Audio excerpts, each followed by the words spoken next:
Nabigyan na ng recognition ang mga police trainees na miyembro ng PSBRC Batch 2023-01 na kasalukuyang sumasailalim sa Public Safety and Basic Recruit Course sa Regional Training Center 9. Alamin ang mga naging kaganapan sa balita ni Patrolwoman Joyce Franco.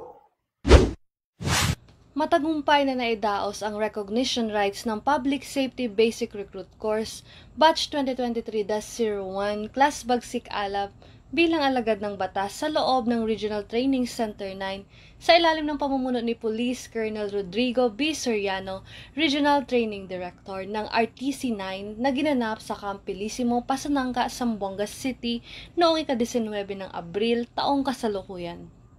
Personal naman na dinaluhan ni Police Brigadier General Bowen Joey M. Masalding, Regional Director ng Police Regional Office 9 bilang panauhing pandangal sa nasabing aktibidad. Mainit ang naging pagbati niya sa mga police trainees at madiin niyang payo ay huwag sayangin ang pagkakataon na ibinigay sa kanila na maglingkod sa bayan dahil hindi lamang sila basta masasabing alagad ng batas, kundi isang public servant na may kakayahang magpabago sa paniniwala ng komunidad at makuha ang tiwala ng mamamayan. Nagpakitang gilas naman ng police trainee ng iba't ibang talento lalo na sa fancy drill at pistol and rifle drill demonstration. Wala naman mapaglagyan ng kasiyahan ang mga mahal sa buhay ng mga police trainees. Sa panayam naman kay Police Colonel Soriano ay kanya namang ipinagmalaki ang mga police trainees sapagkat lahat sila ay bahagi ng hirap at paghubog sa pagsasanay sa loob ng training center. Kaya naman pinayuhan din niya ang mga ito na magsilbi sa bayan ng tapat at may integridad para sa bagong Pilipinas na ang gusto ng pulis, ligtas ka. Narito ang ating panayam sa Regional Training Director. Ako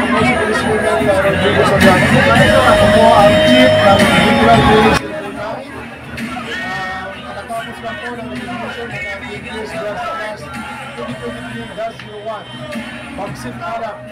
Ang disiplina natin po una ay walang iba ang ating Regional Director, Regional General Bowen Joey Masalding. Kung ano yung role namin align sa